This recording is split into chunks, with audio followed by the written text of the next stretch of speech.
မေတ္တာတဲ့အားကြီးတဲ့သူရဲ့မျက်နှာဟာကြည်လင်တယ်တဲ့မေတ္တာဆိုတာဟာမိမိနဲ့သိတဲ့သူအပေါ်မှာရော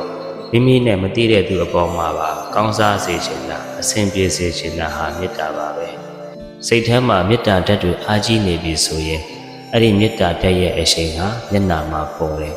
ကိုယ့်ရဲ့မျက်နှာဟာအရင်နဲ့မတူတော့ဘဲနဲ့ကြည်လင်လာတယ်အေးချမ်းခြင်းတွေဖြစ်လာတယ်မေတ္တာဟာသူတစ်ပါးတွေကိုလည်းကုဆက်စေတယ်တဲ့ဒီမေတ္တာဓာတ်တွေအားကြီးလာပြီဆိုရင်စိတ်ဟာဘလို့လောကဓာတ်တရားနဲ့ပဲကြုံလာမိမိရဲ့စိတ်ဟာမတုံမလှုပ်ပဲနဲ့တည်တည်ငြိမ်ငြိမ်နဲ့အေးအေးချမ်းချမ်းနဲ့ပဲဖြတ်တန်းနိုင်တယ်မေတ္တာဓာတ်တွေအားကြီးလာပြီဆိုရင်ဘဝမှာအဆိုးဆုံးဖေးဖြစ်တဲ့သေဘေးနဲ့ကြုံလာပြီဆိုရင်တော့မှအဲ့ဒီပုဂ္ဂိုလ်ဟာမကြောက်မလန့်ပဲနဲ့မတွေးမဝေပဲနဲ့ချမ်းချမ်းသာသာနဲ့သေဘေးကိုရင်ဆိုင်နိုင်တယ်တဲ့မေတ္တာဓာတ်တွေအားကြီးလာပြီးမေတ္တာရှိတဲ့ပုဂ္ဂိုလ်မေတ္တာရှင်ဟာငါဟာအပယ်လေးပုံကိုကြားမှာပဲဆိုပြီးတော့ကြောက်စရာမလိုဘူးတဲ့ဘာလို့လဲဆိုတော့မေတ္တာရှိတဲ့ပုဂ္ဂိုလ်ဟာတည်လုံတဲ့အခါမှာလည်းပဲ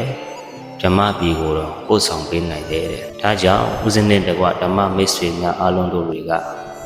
ငွေကြေးကုန်မှကုသိုလ်ဖြစ်တာမဟုတ်ပါဘူးကိုယ့်ရဲ့စိတ်ကိုထားတဲ့ယုံနဲ့